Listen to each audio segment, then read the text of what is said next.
my name is Sarah Lee, and I'm a graduating senior and an aspiring vision researcher. Today, I'm here talking to ARVO member Dr. Sangeetha Kandoi, who's from Johns Hopkins University, Baltimore, where she is a Bright Focus Foundation Macular Degeneration Program's postdoctoral fellow in the Department of Neuroscience.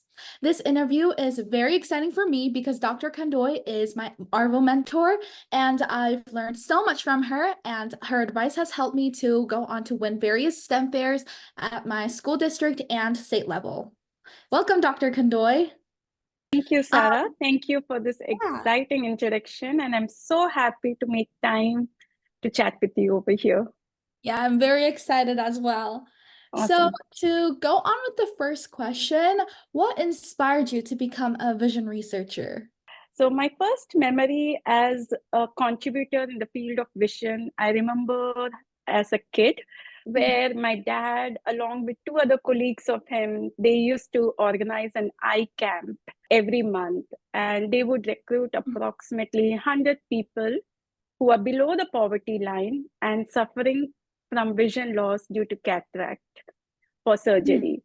So what he would do was he would take me and my siblings to such eye camps and ask us to volunteer over there. But back then, as a kid, I never knew the importance of vision, and I used to just love going to eye camp because those used to be like a picnic field trip for us, basically, and we would get a certificate of appreciation. So that's how my inspiration started as a kid. Can you tell us a bit about any research projects you're working on now? Oh, absolutely. I would love to do that. So, as you know, one of the recent project which I'm currently working on is funded by Bright Focus Foundation Macular Degeneration Program. And I'm extremely grateful and thankful for their support in this venture project, which I had taken up. It's definitely a high risk and high reward project. Conventionally, what we see in every lab is people use rats and mice as a model to study any kind of disease or to model any kind of disease or to develop any kind of therapies. But this project utilizes 13-line ground squirrels simply because they have way more um, attractive features when compared to rats and mice. So this project basically utilizes ground squirrels as a model to develop therapies for age-related macular degeneration. In short, we call it as AMD. So we all know that AMD is the third leading cause of blindness currently after cataract and glaucoma, and the number is rising rapidly over the time. So somewhere we all are behind to pause this vision loss happening due to AMD, and that's how this venture project funded by Bright Focus Foundation came to my plate as a big treat and as a big reward. Yeah, that is absolutely fascinating.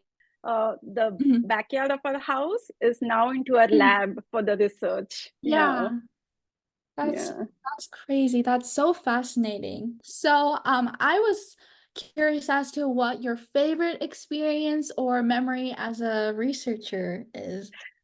So 1 week after staying home during the COVID period, I was like, this is done. I mean, if I sit like this, it's Mhm. just going to shut down a lot of things in my life. So Uh-huh. I went to the lab when there was nobody in the lab, and I had my own freedom and resources to utilize and do things with minimal supervision and a lot of freedom and support. Um, was making an iPSC line from tree shrews. So making an iPSC Mhm. line from that particular animal um, was one another beautiful memory for me, because it takes months to see that one colony of iPSC. And once you get that one colony of iPSC, that becomes the resource for the entire community of vision.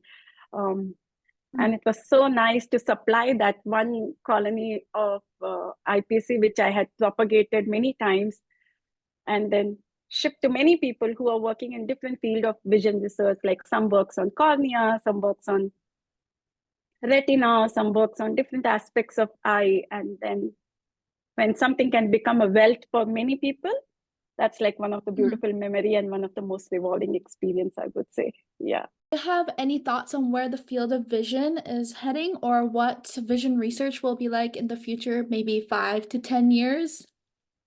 Scientifically, we all know that 2020 vision is called as a perfect, normal, or, a great vision. So the goal of people like us who are in the field of research or who are in the field of clinic is to keep up this 2020 vision for many of the individuals across the globe.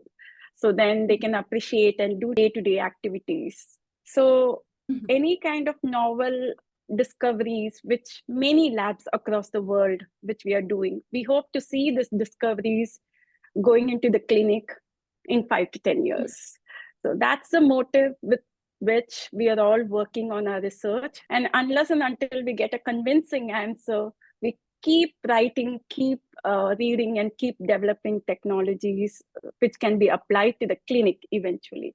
So the goal is to take all the bedside research, what we are doing today, to the clinic, basically to the bedside. Yeah, I mean, as someone who wears contacts and glasses every day too, I definitely feel like having 20/20 vision is super important in our daily life. Super important. Yeah. Yeah. And as you mentioned, working on those researchers and scientists working on projects so passionately, I think that's what really motivates and inspires students like me to pursue this kind of field as well, which is actually part of my next question. Do you have any advice for students like me who are interested in or thinking about entering the eye and vision field or even the scientific field? Absolutely, absolutely. I would first like to thank Setting Your Sight program, which is the program offered by ARVO for dynamic high school students, and which gives them the flavor of vision science during their high school days, even before they decide what career they want to take up in their future. And in fact, I remember starting with you as a mentor and a mentee through the Setting Your Sight program. And it's incredible to see how long we have come today. Like today, I can confidently say that you know better than me in making mini retinas, and which is a very good feeling because I'm able to give on the legacy to the next generation to develop more innovative therapies. So I would encourage many students, early career scientists, to get involved and to contribute to the field of vision science, either through ARVO high school program or to many other foundational program, or just by contacting researchers like us. Because as we all know, like Rome was not built in a day. We can't develop therapies for vision loss in overnight. Like we need that constant support. We need extra hands. We need fresh mind. We need a lot of innovative things to develop. And for that, we need enthusiastic people like you. Continue doing your best and keep working with us to make this place blind-free place.